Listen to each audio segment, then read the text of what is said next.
29 বছর একটা অপমৃত্যু মামলা হলো, কেন সামিরাকে একদিনও কাঠগড়ায় দাঁড়াতে হলো না?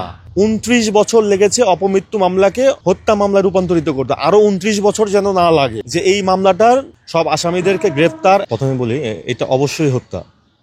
হত্যা হওয়ার পেছনে বিভিন্ন রিজন আছে। যাই হোক, যেহেতু কোশ্চেনটা এরকম যে আপনারা বলতে চাচ্ছেন যে এতদিন সময় লাগলো, এটা প্রায় 29 বছর যাবৎ এটা তার পরিবার এবং আমরা ভক্ত সকল সবাই মিলে এটা আন্দোলন করে যাচ্ছি, এবং এইটার রেজাল্ট হচ্ছে এই 29 বছর পরে এসে অপমৃত্যু মামলাটাকে হত্যায় রূপান্তরিত করা।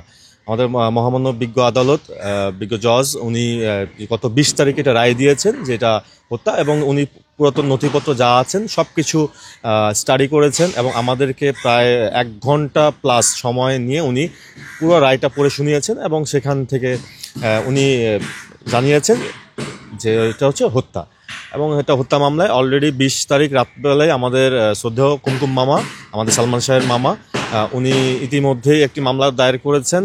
11 জন আসামি এবং 12 নম্বর হচ্ছে অজ্ঞাতনামা। এটা আরও অনেকেই থাকবে এখানে। তো সেই মামলা ইতিমধ্যে গত 21 তারিখ, 20 তারিখে যখন এই রায় হয়, 20 তারিখ মধ্যরাতে একটি মামলা হয়েছে রমনা মডেল থানায়। 21 তারিখে আমরা খবর পেয়েছি, ইভেন আমরা নিজেরাও ভক্তরা গিয়েছি ইস্কাটন প্লাজা, যেখান থেকে সালমান শাহ মরদেহ পাওয়া গিয়েছে। সেখানে আমরা নিজেরাও গিয়েছিলাম। সেখানে যে আমরা তৎক্ষণাৎ বিকাল 4টা, আনুমানিক 4টা সাড়ে 4টার দিকেই হবে, সেই সময় আমরা যখন খবর পেয়েছি দেখেছি ওখানে অলরেডি আমাদের যে মামলার আয়ু, উনি নিজে ওখানে উপস্থিত এবং তার সাথে আরেকজন পুলিশ কর্মকর্তা ছিলেন, 2 জন মিলে ইনভেস্টিগেশনের কাজ শুরু করে দিয়েছেন। কিন্তু আমাদের আক্ষেপের বিষয়ে আজকে এখন পর্যন্ত, আজকে 25 তারিখ, মামলা হয়েছে 20 তারিখ রাতে, ধরেন 21 তারিখ, আজকে অলমোস্ট 4 দিন পার হয়ে গেল, এখন পর্যন্ত একজন আসামিকে ধরা গেল না। এটা খুব একটা এই যুগে এসে যদি আপনার মামলার আসামিদের না পাওয়া যায়, ধরেন 2-1 জন হয়তো বা দেশের বাইরে আছে বা কয়েকজন দেশের বাইরে আছে, কিন্তু প্রধান আসামি যে সামিরা হক, সালমান শাহর এক্স ওয়াইফ, আমি এভাবেই বলি সবসময়, ওনাকে অনেকে সালমান শাহ ওয়াইফ বলে, কিন্তু আমি বলি সবসময় এক্স ওয়াইফ, ঠিক আছে? তো উনি তো 1 নাম্বার আসামি, উনাকে কেন এখনো ধরা যাচ্ছে না? উনি তো বাড়ি ধারায় থাকেন, আমাদের যতটুকু আমরা আপডেট জানি, আমরা তো সব খোঁজখবর রাখি, তো উনি কেন এখনো ধরা ছোঁয়ার বাইরে?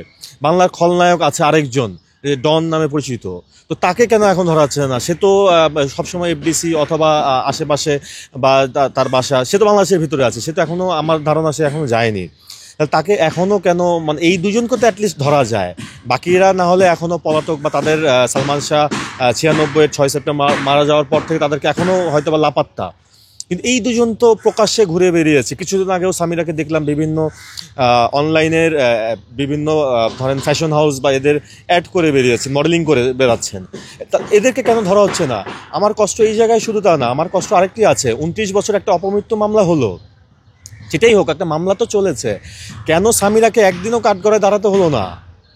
এই প্রশ্নটা কি আপনারা কেউ করেছেন? বা আদালতের অবশ্যই 29 বছর পর তাদেরকে শ্রদ্ধা রেখেই, আইনের প্রতি শ্রদ্ধা রেখেই আমি বলছি, তারা এত বছর সময় লেগেছে, ঠিক আছে, আমার কথা একটাই, 29 বছর লেগেছে অপমৃত্যু মামলাকে হত্যা মামলায় রূপান্তরিত করতে, আরও 29 বছর যেন না লাগে, যে এই মামলাটার তদন্ত রিপোর্ট এবং এটার যে হত্যা হয়েছে সেটা তদন্ত রিপোর্ট ঠিকমতো সুচারুভাবে করে, সুষ্ঠুভাবে করে, এটাকে আমলে নিয়ে সব আসামিদেরকে গ্রেফতার, এবং প্রয়োজনে যারা দেশের বাইরে আছে, প্রয়োজনে, এটি একটি বাংলাদেশের অনেক চাঞ্চল্যকর একটি হত্যা মামলা, এবং শুধু না, তার জন্য অলরেডি আমাদের অনেক লোক মারা গিয়েছে, আত্মহত্যা করেছে সেই সময়ে।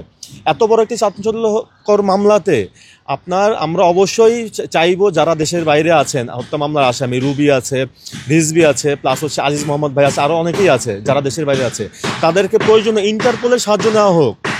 ইন্টারপোল তো আমাদের জন্য ওপেন, তা আমরা কেন ইন্টারপোলের সাহায্য নিব না?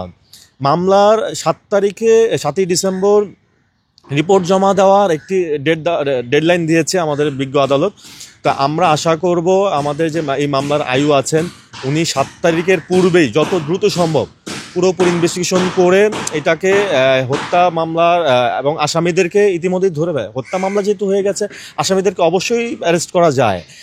তো ওনাদের কি কর্ম মানে তৎপরতা আমরা বিভিন্ন মিডিয়ার মাধ্যমে এবং আমরা নিজেরাও ভক্তরা বিভিন্ন সময় রমনা থানায় গিয়েছি, তো বিভিন্ন মাধ্যমে খোঁজখবর নিয়েছি এবং গণমাধ্যমের মাধ্যমে জানতে পেরেছি ইতিমধ্যে রমনা থানা থেকে বলা হয়েছে যেটা যে তারা ইতিমধ্যে টেলিফোন বা মোবাইলের থ্রুতে ট্র্যাক করার চেষ্টা করতেছে। তো আমি আশাবাদী, কিন্তু হতাশার জায়গাটা ওই জায়গায় যেহেতু 4 দিন হয়ে গেছে এখনো দুজনের একজনও ধরা পড়লো না, মানে আমাদের জানা মতো দুজনই দেশে আছেন, তো দুজনে এখন ধরা পড়লো, এটাই আমাদের কষ্ট, এ হচ্ছে বিষয়।